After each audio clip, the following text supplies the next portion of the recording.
quero, para começar, agradecer o convite para estar com vocês hoje, conversando sobre esse tema, infelizmente tão atual, tão dentro das nossas vidas, das nossas rotinas, que é a violência.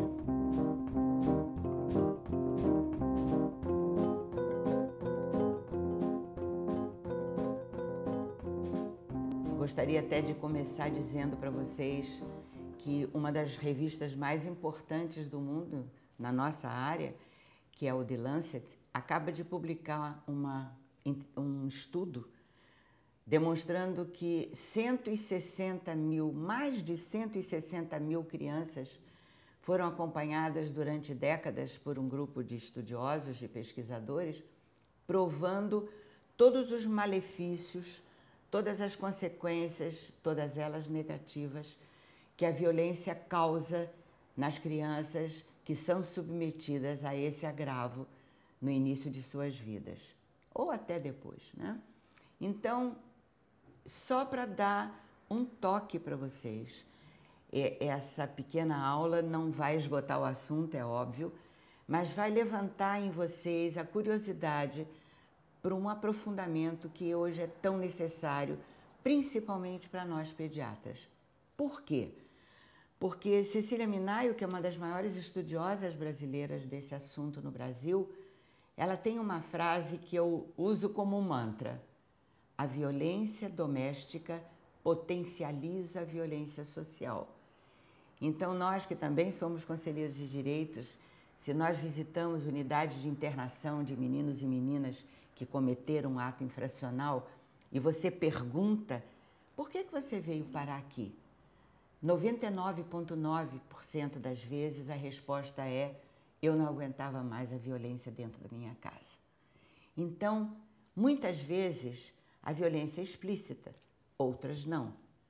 É muito comum no nosso ambulatório a gente ouvir: mas doutora, eu não sabia que isso era violência. Então nós vamos dizer rapidamente para vocês, para que depois vocês aprofundem, volto a dizer, o que é mais ou menos a violência e como é que ela deve ser encarada, principalmente por nós pediatras, né? Então, as raízes da violência são várias e elas vêm de muito tempo atrás.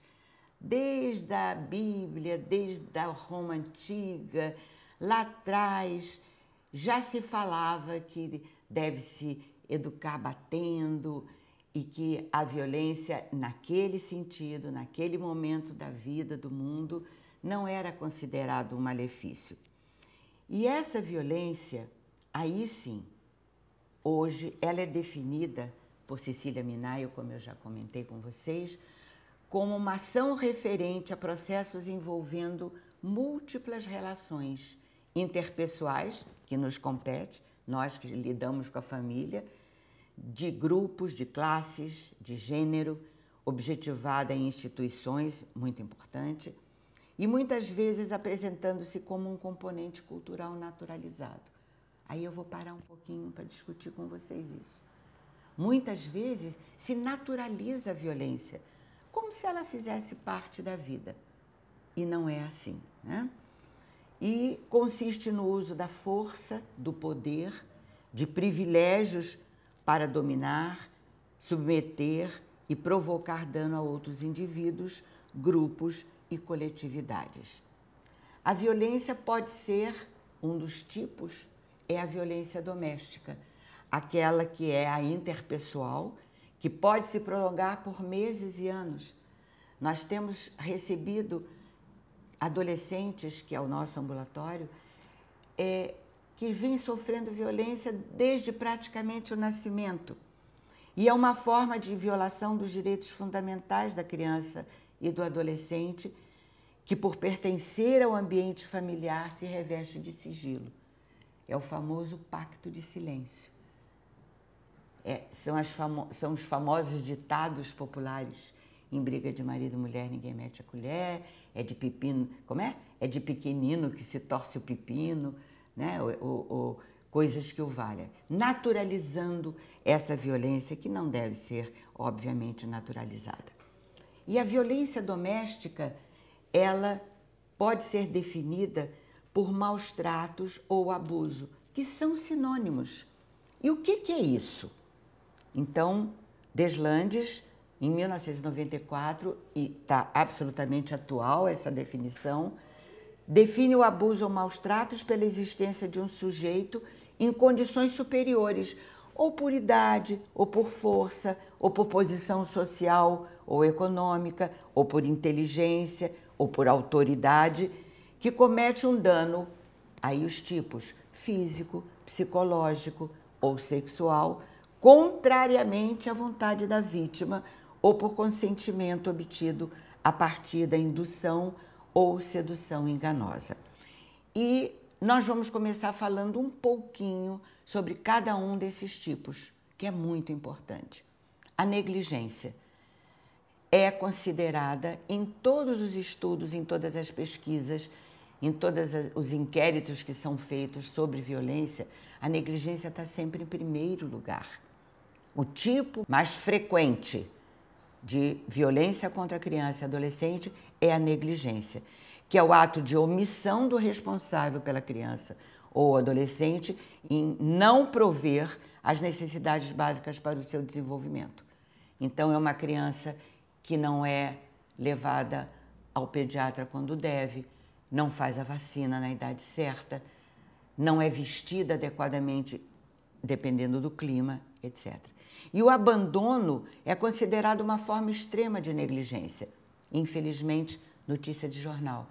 Criança foi encontrada abandonada na lata de lixo, num saco de supermercado, etc. A negligência pode significar omissão em termos de cuidados básicos, como também privação de medicamentos, cuidados necessários à saúde, higiene, ausência de proteção contra as inclemências do tempo, frio ou calor, não prover estímulo e condições à frequência e à escola. Então, é muito comum, infelizmente, eu trago sempre exemplos vividos por nós, que eu acho importante, que vocês viverão esses momentos nos seus ambulatórios, nos seus consultórios, etc. A criança em idade escolar que não frequenta a escola. Que não frequenta a escola porque tem que cuidar do irmãozinho, ou que a mãe tem que trabalhar o dia inteiro e ela não tem condições de levar. Então, o que é muito importante é que nós pediatras tenhamos muito presente a diferença, a tênue linha que separa a negligência da miséria, da pobreza, etc. Então, jamais considerar uma mãe pobre, que necessita de trabalhar, de negligente, se ela é obrigada, por circunstâncias de vida, a deixar o seu menino sozinho, dentro de casa, fechado, etc. Aí entra a violência institucional, a violência de Estado, que não provê as condições mínimas de sobrevivência dessas famílias.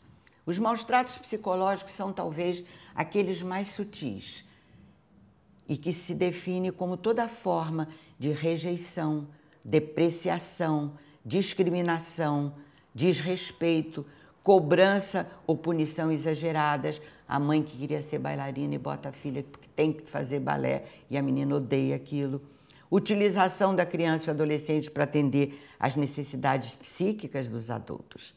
Todas essas formas de maus tratos psicológicos podem causar danos ao desenvolvimento biopsicossocial da criança. Então, jamais xingar uma criança. Nós temos adolescentes que chegam aos 14, 15 anos que têm como única queixa a mãe ou o pai ou o cuidador ou o responsável que o chama de burro, você não aprende nada, você é ignorante, você não consegue acompanhar. Isso fere profundamente a autoestima da criança ou do adolescente. Então, tomar muito cuidado com o abuso psicológico. Os maus tratos psicológicos, como eu já falei, pela sutileza do ato e pela falta de evidências imediatas, esse tipo de violência é dos mais difíceis de serem identificados, apesar de estar muitas vezes embutido nos demais tipos de violência. Então, um dado muito importante. Todos os outros tipos de violência, praticamente, têm a violência psicológica presente, né? O abuso sexual. este talvez seja o que cause mais impacto. E eu sempre digo, avessa às críticas, que eu considero todos os tipos de maus-tratos importantíssimos. Mas, obviamente, o abuso sexual que mexe com a intimidade, não só de quem atende, como da própria vítima, é todo ato ou jogo sexual, relação hétero ou homossexual, cujo agressor está, isso é muito importante, em estágio de desenvolvimento psicossexual mais adiantado que a criança ou adolescente. Tem por intenção estimulá-la sexualmente ou utilizá-la para obter satisfação sexual. Estas práticas eróticas e sexuais são impostas à criança e ao adolescente pela violência física, por ameaças ou pela indução de sua vontade. Vocês lembram quando eu falei lá na frente, antes, pela sedução enganosa, vem cá que eu te dou um presentinho, te dou uma balinha. Isso funciona para as crianças muito pequenas e nós temos casos de abuso sexual em crianças muito pequenas até adolescentes, né? O abuso sexual pode variar desde atos em que não exista contato sexual. Isso é muito importante. Abuso sexual não é só aquele que tem penetração, que houve a relação, que houve coito. Não. O voyeurismo, o exibicionismo, os diferentes tipos de atos com ou sem contato sexual, com ou sem contato, sem penetração. Engloba ainda a situação de exploração sexual visando a lucros, como a prostituição e a pornografia. Aqui eu queria fazer um pequeno detalhe. Hoje nós excluímos a palavra prostituição de crianças e adolescentes por exploração sexual comercial de crianças e adolescentes, na medida em que a prostituta é uma profissional do sexo que optou por ter este meio de vida. A criança ou adolescente é induzida a isto, portanto, ela é explorada sexual e comercialmente para usar o seu corpo. Agora a gente vai entrar numa síndrome que a maioria dos pediatras acha que é raro. Não é tão rara assim. É a síndrome de Munchausen por procuração. Quem não se lembra, Munchausen é aquele herói da ficção que mentia muito, tinha cavalo que voava, etc. Por isso é que chama Munchausen. Por quê?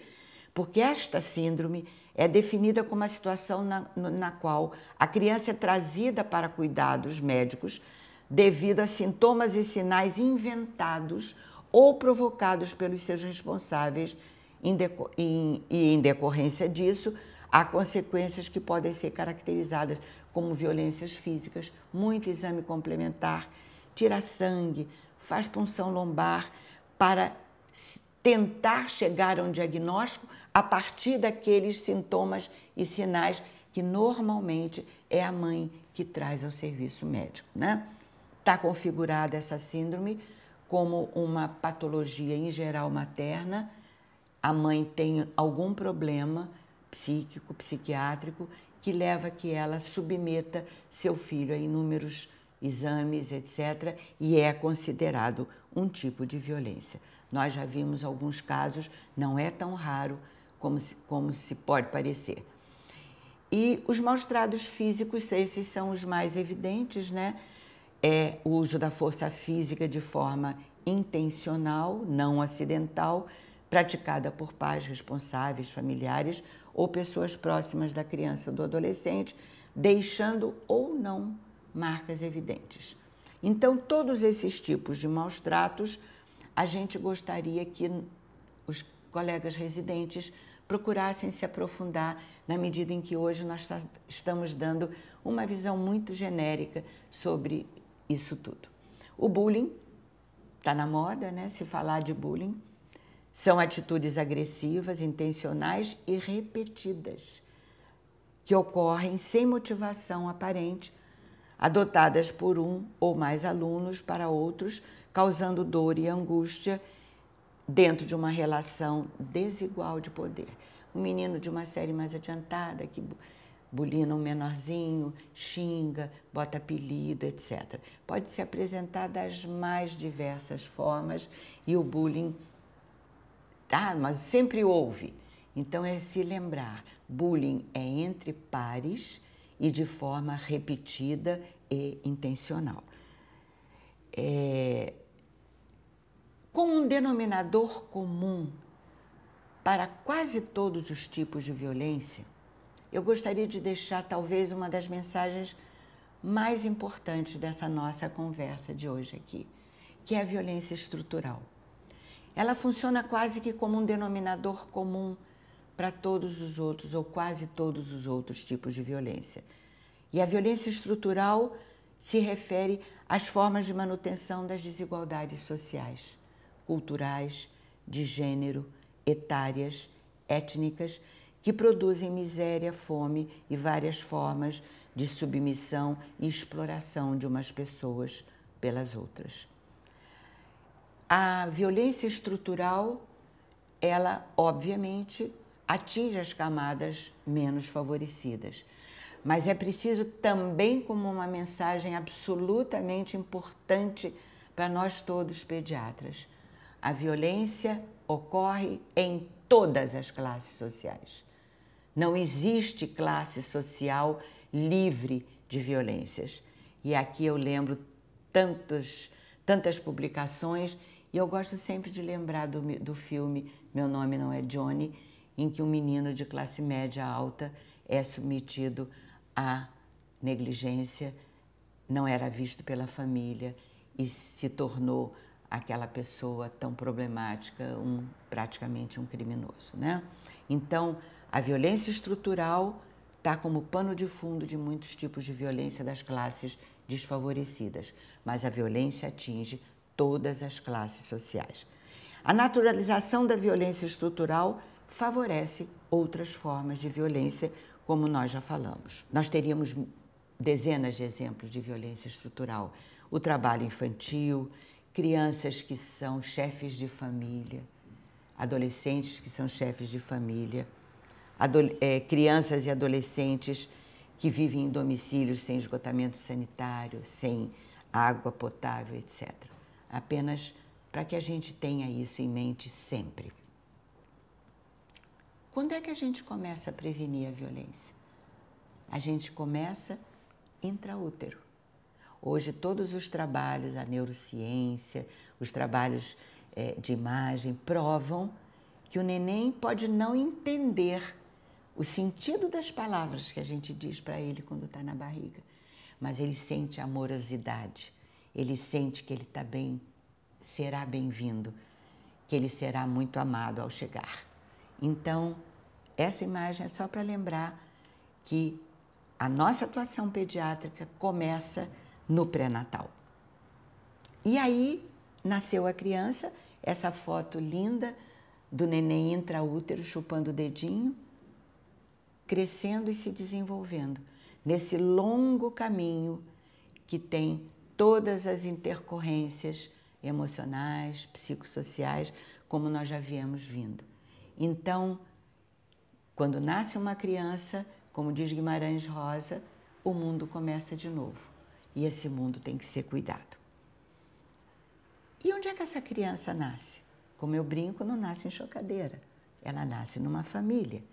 E essa família, seja ela qual for, e aqui eu me permito um protesto contra esse Estatuto da Família, que vem, felizmente, ainda não aprovado no Congresso Nacional, espero que não seja, é uma instituição no interior da qual os indivíduos se relacionam e desempenham papéis específicos. Aí sim, por vínculos econômicos, sociais, culturais, baseados no parentesco ou por compartilharem um projeto de vida em comum, né?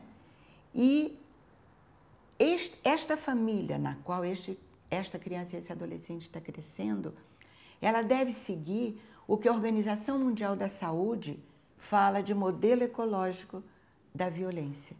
Então, é preciso que esse indivíduo tenha relações harmônicas, ele saia da sua relação intrafamiliar para aquela comunidade na qual ele vive e que também deve ser isenta de violência, para a sociedade como um todo. para que a gente minimamente construa um mundo melhor de se viver, não é verdade?